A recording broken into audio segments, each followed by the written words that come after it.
Hey everyone, finish watching the next Masked Rider episode, Ferbus's Day Out. The Stewarts are going out to a restaurant, and Ferbus feels left out. Count Dragon, meanwhile, sends out Doubleface armed with a new weapon, the Super Sword. Ferbus goofs around the house and tries to call a pizza place. The restaurant that Dex's family goes to is pretty weird. The waiter introduces himself as a singing waiter, and Molly insists he sing. Dex, I guess, thinks that looks like fun and tries to sing himself. The waiter says only he may sing. Dex probably can't even toss salad. Only Ronaldo can sing Figaro. You, I am sure, cannot even toss salad. Alrighty then. Dex then swipes a salad bowl, proceeds to toss it in the air all over a nearby table. Alrighty then.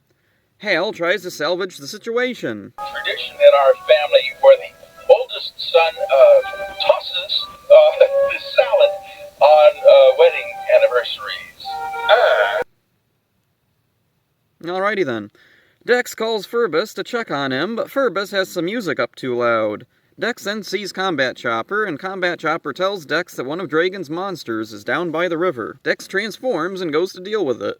Doubleface joins the battle with his super sword, and then Dex leaves for some reason. At the Stewart house, Ferbus accidentally locks himself out of the house when he picks up his pizza that he ordered by accident, maybe. Just then, some animal control workers drive by. They see Ferbus trying to open the door, and they mistake him for a dangerous animal. At the restaurant, Dex is offended by escargot as he considers snails bugs. They're actually mollusks, but whatever. He sees a psychic vision of Doubleface and says he's returned. He never left, though. Dex was the one who left the battle with Doubleface and the monster. They're still alive and well. What? Dex powers up to Super Blue and breaks the Super Sword. Hi, Dex in editing here. It was actually Count Dragon who breaks the Super Sword. He wanted to be a dick to Doubleface, I guess. Yeah, I don't know. Doubleface retreats and leaves the monster to deal with Dex. Ferbus, meanwhile, gets caught by the animal control workers after a crazy chase. Dex defeats the monster. Enough of that, then. Ferbus manages to escape and return home just as the family comes back. I don't know how he managed to unlock the door, but whatever. Hal asks Ferbus where the pizza came from. Then the animal control workers come in and ask the stewards where the weird animal went. Barbara gives them the pizza, and then they leave. This episode is pretty dumb, but at least stuff happens. It's a good focus episode for Ferbus, though he's not consistent. The beginning establishes he doesn't want to be left alone, but then once he is left alone, he has the time of his life. The conflict of being caught by animal control doesn't go anywhere as he escapes as soon as they open the door. Speaking of doors, how does Ferbus get back inside? The whole reason animal control goes after him is because Ferbus can't get back inside. Okay, I was watching through the Masked Rider episode again to get screenshots and everything. I'm taking pictures of my TV because I don't actually have the episode downloaded anywhere. And watching it again, I found out that Ferbus doesn't actually go back to the Stewart house through the door. He goes through a window. Yeah, I completely missed this because I was watching like an old VHS recording. So, yeah, it skips over, I think, the scene where he climbs in the window, or it just cuts to him already inside the window, maybe?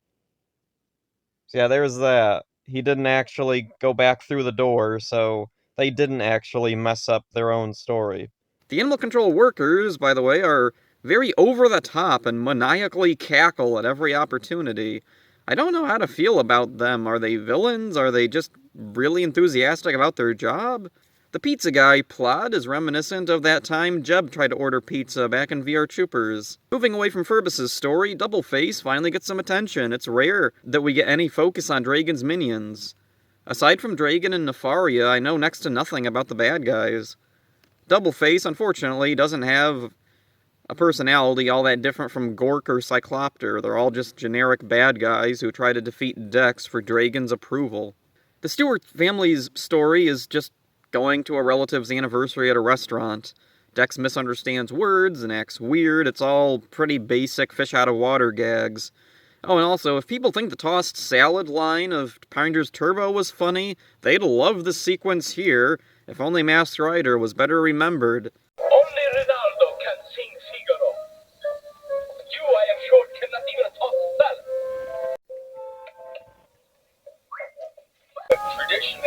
family where the oldest son tosses the salad on wedding anniversaries.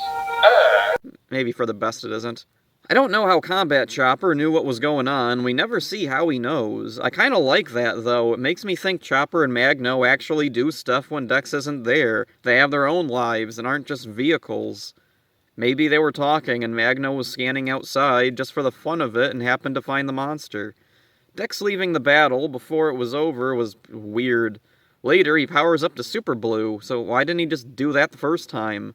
If I were writing this episode, I'd combine the two fights, and the rest of the episode have Dex sensing Ferbus is in trouble, and trying to keep him safe from the animal control guys. Maybe have one of the guys tell Dex that he needs a license and collar for Ferbus. This could potentially lead to a whole new world of goofy hijinks for the future. Dex trying to pass Ferbus off as a dog or something, or doing what the Saban Powerhouse comics did and have Dex dress Ferbus up and pretend he's a person. Not a particularly good episode, but definitely shows more effort than most of the previous. Hopefully Masked Rider stays on this track. Maybe it'll even be genuinely good at some point.